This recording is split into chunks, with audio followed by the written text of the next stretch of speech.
네, 안녕하십니까. 4주차 2교시 수업을 진행하도록 하겠습니다. 이번 시간은 전 시간에 이어가지고 의사결정 유형 검사 이어서 이런 합리적인 진로 타협에 대해서 한번 실제로 그 진로 타협의 중요성을 살펴보도록 하겠습니다. 자, 합리적 진로 타협인데요. 진로 타협의 의미는 타협이라고 하는 것은 우리가 의사결정을 할 때 여러 가지 대안 가운데 더 좋은 대안을 선택하기 위해서 상대적으로 덜 중요한 것을 포기하는 것입니다. 우리가 그 자신이 하고 싶은 이상적인 직업이 있겠죠. 그렇지만 나의 능력 그리고 주위 배경들이 맞지 않아 발생되는 이런 현실적인 직업 간의 차이가 발생할 수가 있습니다. 이런 것을 우리가 이상과 현실의 차이라고 하고 있죠.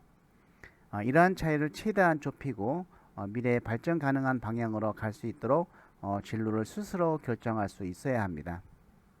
그래서 자신이 찾는 직업들 중에 원하는 직업이 없거나 또 있어도 현실과 차이가 많거나 실현 불가능한 직업을 마음에 두고 있다고 하면 자신의 이상과 현실의 차이를 좁히지 못하고 갈등하면서 의사결정을 내리기가 어렵게 되죠. 자, 이러한 문제를 극복하기 위해서 어떤 미래지향적인 의사결정을 위한 타협이 꼭 필요한 것입니다. 자, 이 진로 타협을 이해하기 전에 이 갓 프레드슨이라는 진로 포부 발달 이론을 살펴보도록 하겠습니다. 이 갓 프레드슨이 이 연구를 할 당시에는 그 어떤 직업이 남자 여자의 직업이 분명하게 선이 그어져 있고, 그리고 어떤 사회적 지위 수준도 남성적 직업이 여성적 직업보다 우위에 있는 그러한 시대였습니다. 사실 지금은 남자가 여성적인 직업도 많이 가 있고 여성이 남자 직업도 있고 서로 이제 성 역할이 이제 사실은 붕괴됐죠. 그리고 어떤 사회적 지위도 이제 남성적 직업, 여성적 직업의 구별이 별로 없어졌죠. 성 역할이 붕괴되면서. 자, 그렇지만은 우리가 이론적으로 볼 때 이 갓 프레드슨이 진로 타협을 이해하기 위해서 설명을 드리겠습니다. 사람은 그 자기가 달성할 수 있다. 어느 정도 내가 최대한 노력하면은 노력해도 달성하기 어렵다고 하는 어떤 지상한선이 있습니다. 이것이 이상적 진로 포부죠. 그리고 나는 최하 이 정도는 돼야 되겠다고 하는 현실적 진로 포부가 있습니다. 이것을 지하한선이라고 하는데 우리가 이제 지하한선에서는 차츰차츰 올라가고 지상한선에서는 차츰차츰 내려와서 그 가운데에 어떤 수용 가능한 진로 대안 영역이 발생하게 되는 것이죠. 그래서 이러한 진로 대안 영역 속에서 의사결정을 진행해야 되는 것이죠. 자, 그리고 이 성역할 경계선이 이게 일자로 안 돼 있고 약간 포물선을 그리는 이유는 남성과 여성의 직업이 딱 경계를 지어진다고 하더라도 여성적 직업이 사회적 지위가 높으면 수용할 수 있다는 것이죠. 대부분 이때는 그 사람들이 뭘 원해요? 남성적 직업, 사회적 지위가 높은 수준의 직업을 모두 원하고 있기 때문이죠. 자, 그러면 이 진로 포 발달 이론을 다시 한번 설명을 하면, 자, 1단계는 자, 어른이 되면 어떤 직업이든 자신이 원하는 직업을 모두 가질 수 있다고 생각을 하는 단계죠. 그리고 2단계는 그 직업들 가운데 여성적 직업을 제외시킨다는 겁니다. 왜냐하면 사회적 지위가 낮기 때문에.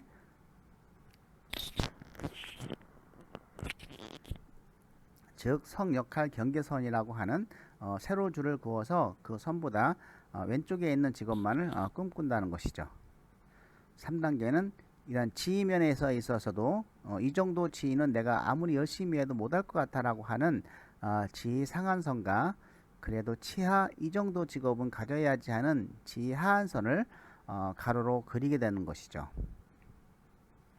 마지막 단계로서 이 수용 가능한 진로 대안 영역 내에서 자신의 흥미에 맞고 자신의 특성에 맞는 직업으로 축소해 나가는 과정이 어떻게 보면은 이제 진로 타협이라고 볼 수 있는데요. 자, 요 진로 타협은 제가 어떤 진로에 있어서 제가 만든 진로 타협이라고 볼 수 있습니다. 되게 사람들이 자기의 어떤 이상적인 직업을 갖고 있었는데 현실적으로 관련된 전공에 오지 않았다든지 또는 학교에 오지 않았다 원하는 학교에 오지 않았다든지 이래 가지고 방황하고 고민하고 하는데 그 시간이 2, 3년 지나면 그냥 대학 훌쩍 지나갑니다. 너무 아깝지 않습니까?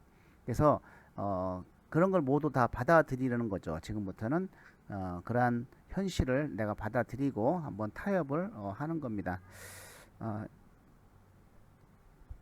직업 탐색이나 내가 하고 싶은 직업을 한 4개 정도 찾은 다음에 그거를 어떤 내적인 가치관과 또 외적인 가치관 두 번의 타협에 거쳐서 최종 타협한 직업을 이제 만들어내는 것인데요. 자기 스스로 점수를 주고 하기 때문에 스스로 인정할 수밖에 없어요. 자, 이 설명이 끝나면 여러분들도 한번 지금은 어떤 직업을 가질 것인지 머릿속에 그려져 있지를 않죠. 이 직업이 엄청나게 많은데 지금 여러분들 알고 있는 직업은 거의 한두 개 밖에 없을 건데 어쨌든 그래도 우리가 홀랜드라든지 뭐 애니어그램이라든지 이전 뭐 MBTI 이런 걸 좀 했으니까 거기에서 내가 이러이런 직업에 적합할 거라고 생각을 했을 텐데 그냥 그런 머릿속에 있는 직업만 가지고 한번 해보도록 하겠습니다. 자, 최종 타협한 직업이 만약에 희망 직업일 경우에는 목표 설정을 해서 내가 설계를 그냥 하면 되죠. 근데 내가 최종 타협한 직업이 희망 직업이 아닐 경우가 있습니다. 대부분 희망 직업이 안 나옵니다. 왜냐하면 희망 직업은 단기간에 이루어지는 것이 아니기 때문에. 자, 그렇다고 해서 바로 포기하느냐? 절대 그러지 말라는 것입니다. 그 희망 직업을 재검토를 해서 그것이 이룰 수 없는 희망 직업이라고 하면 그거는 희망 직업이 아니기 때문에 그냥 포기를 해버려야 되는 것이죠. 그렇지만은 이것이 5년, 10년, 15년 후에 이룰 수 있는 희망 직업이라고 가정을 하게 되면 우선적으로 먼저 희망 직업을 위한 장기 목표를 설정을 하는 것이 중요합니다.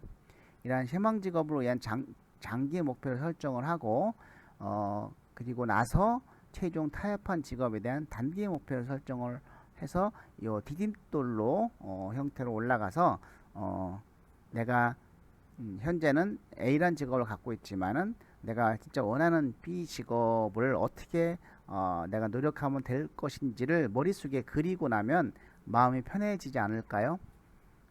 그런 다음에 내가 현실적인 직업을 위해서 최선을 다하는 것이죠.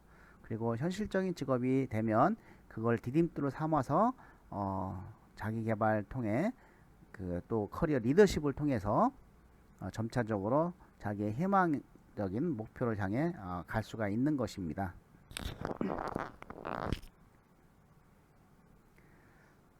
진로에 있어서 이 계획된 우연이라고 하는 것이 있는데, 자, 이 계획된 우연은 어떤 삶에서 나타나는 다양한 우연적인 사건들이 있지 않습니까? 이런 우연적인 사건들은 진로 발달 과정에 어떻게 보면은 뭐 긍정적으로 미칠 수도 있고 부정적으로 작용할 수도 있죠. 그런데 사람의 노력 여하에 따라서 이러한 예기치 않은 사건들이 정말 진로에 부정적 또는 긍정적으로 작용하게 되는데 이러한 긍정적으로 작용하게 되는 경우를 계획된 우연이라고 하는 것이죠. 그래서 삶에서 일어나는 우연한 일들을 자신의 진로에 유리하게 활용하기 위해서 도움되는 기술로는 호기심, 인내심, 융통성, 낙한성, 의연감수 등이 있는 것이죠. 이제 평생 직업도 사라져가는 시대입니다. 그래서 우리는 살면서 이 직업을 5-6번 또 변경하기도 하고 또 여러 가지 직업을 가지고 살아갈 수도 있을 거로 보입니다. 그렇다고 하면은 이제 내가 어떤 A란 직업을 갖자마자 나는 새로운 환경의 변화를 주시하고 자신의 주변에서 일어나는 모든 일들에 대해 관심을 가져야 된다고 봅니다. 그것이 이제 호기심과 창의력이죠. 그리고 그걸 실제로 하는 모험 정신을 가지고 새로운 일에 도전해야 된다는 것이죠. 어디 세미나에 갔는데 그 세미나에서 어떤 좋은 정보를 얻었어. 이거 한번 해봐야 되겠네? 라고 호기심을 갖고 실제로 한번 도전을 했는데 그게 우연찮게 내 진로에 긍정적인 도움이 상당히 많이 됐다. 이런 계획된 우연이 상당히 많이 있습니다. 저는 인생이 어떻게 보면 전부 계획된 우연으로 만들어졌다. 그래서 새로운 일이 일어났을 때 저는 한 번도 거절해 본 적이 없고 그거를 시도 안 해본 적이 없습니다. 무조건 시도를 해보는 것이죠. 그래서 앞으로는 이런 계획된 우연에 의해서 만들어진 진로도 굉장히 중요하다. 그렇지만 이런 계획된 우연도 자신의 진로 목표가 설정되지 아니하고 가만히 있는 사람에게는 오지 않는다는 것이죠.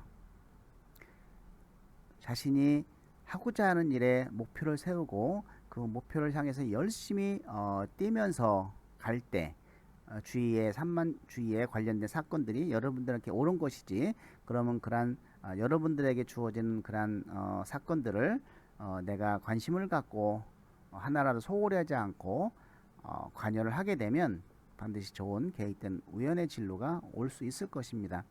그래서 이 무사안일한 삶보다는 변화를 예측하고 새로운 진로를 탐색하면서 자신의 능력을 키우며 늘 미래를 준비하는 사람의 치유의 승리자가 될 것입니다. 이러한 그러한 능력을 키우는 것도 이 커리어 리더십인 것이죠. 진로를 내가 스스로 이끌 수 있는 힘을 나에게 가져야 된다는 것입니다. 그래서 이런 것도 내 진로에 긍정적인 영향을 미칠 수 있구나라고 하는 것을 오늘 이 순간부터는 가슴에 담고 나에게 주어진 것들을 소홀히 하지 않기를 바라겠습니다. 자, 진로 타협을 위한 의사결정 연습을 간단히 할 건데요. 지금 여러분들은 커리어 리더십이기 때문에 이걸 구체적으로 내 직업을 찾아서 하지 않아도 됩니다. 지금 여러분들이 쭉 학습해왔던 그 수준에, 또 여러분들 알고 있는 수준의 직업을 4개 적고, 뭐 3개나 4개 적고, 그 왼쪽에 비교 항목이 있죠. 내가 그 직업과 흥미가 딱 맞다, 좋아한다, 또 잘할 수 있다. 그러면 1점부터 10점까지의 점수를 주면 됩니다. 그래서 비교 항목이 뭐 성격에 잘 맞는가, 재능에 맞는지, 가치관에 맞는지, 실현 가능성에 맞는지, 기타 여건은 뭐 넣어도 되고 안 넣어도 되겠습니다. 그래서 합계를 한번 더해 보시기 바랍니다. 6분 시간을 드리도록 하겠습니다.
네, 직업 적기가 그렇게 쉽지는 않죠. 여러분이 알고 있는 직업을 한번 적어 보시기 바랍니다.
예, 다 하신 학생은 다음으로 2차 타협을 한번 해보시기 바랍니다.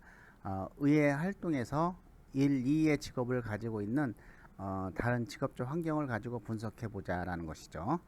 자, 그래서 1순위 나온 직업명을 여기다 쓰고 2순위 나온 명을 직업을 쓴 다음에 이제는 어떤 외적인 가치관으로 타협을 할 겁니다. 급여 수준이라든지 근무 환경이라든지 회사 규모라든지 발전 가능성, 직업 안정성, 사회적 명예, 부모의 바램, 뭐 기타 여건 안 써도 되고요. 합계.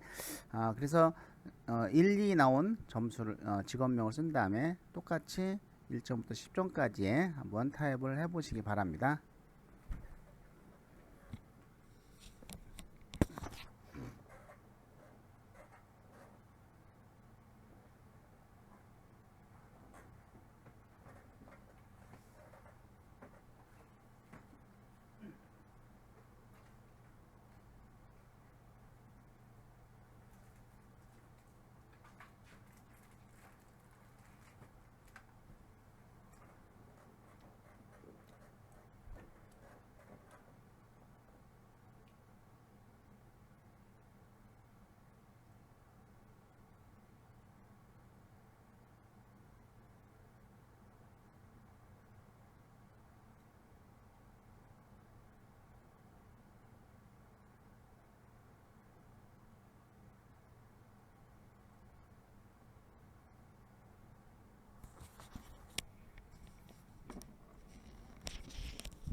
예, 가장 높게 나온 점수 나온 직업명을 한번 살펴보시기 바랍니다. 그것이 여러분이 어떤 희망했던 직업인지 아니면 다른 직업이 나왔는지. 예. 자, 그래서 희망 직업이면은 앞으로 그 직업을 눈여겨보고 이제 단기, 중기, 장기 이런 식으로 목표를 세우면 되겠고, 희망 직업이 아닐 경우는 다시 희망 직업을 살펴보고 그것이 달성 가능한 것인지 가능하지 않은 것인지를 살펴서 그 희망 직업을 먼저 포기할 것인지 아니면 희망 직업에 대한 먼저 장기 목표 세울 것인지를 여러분이 결정을 한 다음에 최종 타협한 직업, 현실적인 직업에 대해서 목표를 설정을 해서 이제 설계를 하면 되는 것이죠. 자, 그래서 이렇게 함으로써 현실과 이상의 극복을 이룰 수가 있는데요. 우리가 합리적인 진로 타협이라고 하는 것은 자신이 이룰 수 있는 꿈을 포기하는 것은 아닙니다. 현실을 고려한 직업은 미래의 희망 직업을 달성하기 위한 발판으로 활용되어야 해야 된다는 것이죠. 활용할 수 있어야 하는 것이고, 다만 이룰 수 없는 꿈을 계속 가지고 있다면 다른 중요한 의사결정을 할 수 없게 만들 수 있으므로 철저하게 실현 가능 여부를 판단해야 합니다. 그래서 인생을 장기적인 안목으로 바라보고 자신의 가치를 높이는 것이 인생의 성공을 위해 매우 중요한 것이죠. 자, 한번 타협의 중요성을 한번 살펴보겠서 직접 한번 해보겠습니다. 여러분들이 이상적인 배우자의 조건을 한번 쭉 써보고 그 이상적인 조건들 중에서 포기한 것 또는 포기 가능하다고 생각한 것은 뭐가 있을까를 쓴 다음에 그 포기된 항목으로 인해서 발생될 문제점이 무엇이 있는가를 지금 한번 작성을 해 보도록 하겠습니다.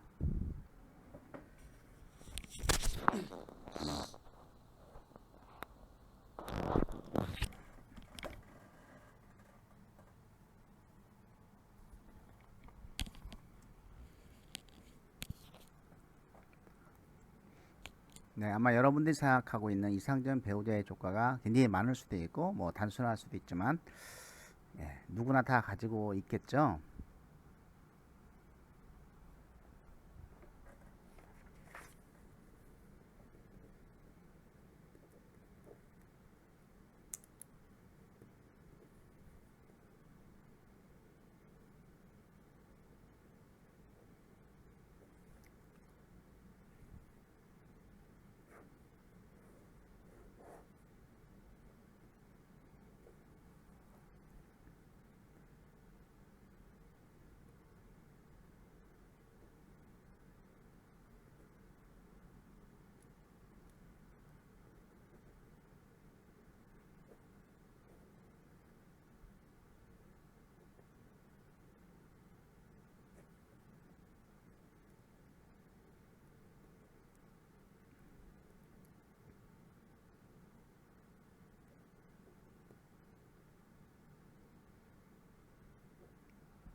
자, 예를 들어서 배우자의 조건이 이제 뭐 키는 몇 센치, 또 절실한 기독교 신자야만 된다, 또 경제적인 능력이 있어야 된다, 성격은 좋아야 된다, 장남은 안 된다, 뭐 여러 가지 조건이 좀 있겠죠. 자, 거기서 이상적인 조건들 중에서 포기 가능하다는 거, 예를 들어서 뭐 키라든지 뭐 성격 이런 걸 포기했을 경우 키는 내가 포기한다고 해서 나중에 결혼해서 뭐 문제될 거 있습니까? 뭐 키가 작다고 해서 문제될 거 있어요? 저는 없다고 봅니다. 저도 그렇게 크지 않거든요. 그렇지만 성격, 내가 성격은 에이 그냥 나하고 다르지만은 상당히 다르지만은 포기했어. 근데 이 성격 차이로 인해서 상당히 많이 문제점이 발생될 수가 있습니다. 그래서 어떤 성격 검사를 통해서 서로 알아가는 작업을 해야 돼요. 그래서 저 사람 원래 저러니까 저런 행동을 하는구나라는 것을 서로 이해했을 때 아주 서로 싸우지 않고 인지 상대방 입장에서 마음 쓰면은 아무런 문제가 될 게 없죠. 근데 이거 심각한 차이 있을 때는 정말 심리적으로 문제가 있어요. 이것 때문에 성격 차이 때문에 좋지 않은 일이 많이 생기거든요. 또 경제적인 거 포기했다. 같이 벌면 되지. 이렇게 생각을 하고 아무 대책 없이 내가 그 항목을 포기했다고 하면 나중에 이 경제적인 것 때문에 정말 큰 문제가 생겼을 때 그거를 해결할 수 있는 방법이 없게 되는 것이죠. 그렇게 되면은 이것도 어떤 심각한 심적인 문제가 될 수가 있습니다. 이렇듯이 의사결정, 이 타협이라고 하는 것은 내가 미래에 발생될 수 있는 어떤 심리적인 문제점 또 부적응이라고 하죠. 이러한 심리적인 부적응을 사전에 예방하는 그러한 중요한 것이다 라고 우리가 생각을 하고 앞으로 중요한 의사결정을 내릴 때는 이렇게 합리적인 절차에 의해서 또 타협의 부적응도 잘 극복을 하면서 의사결정을 내리는 것이 좋겠습니다. 자, 이걸로 수업을 마치고 간단한 토론이 써지면 그거에 대한 답변을 달아주시기 바랍니다. 네, 수고 많이 하셨습니다.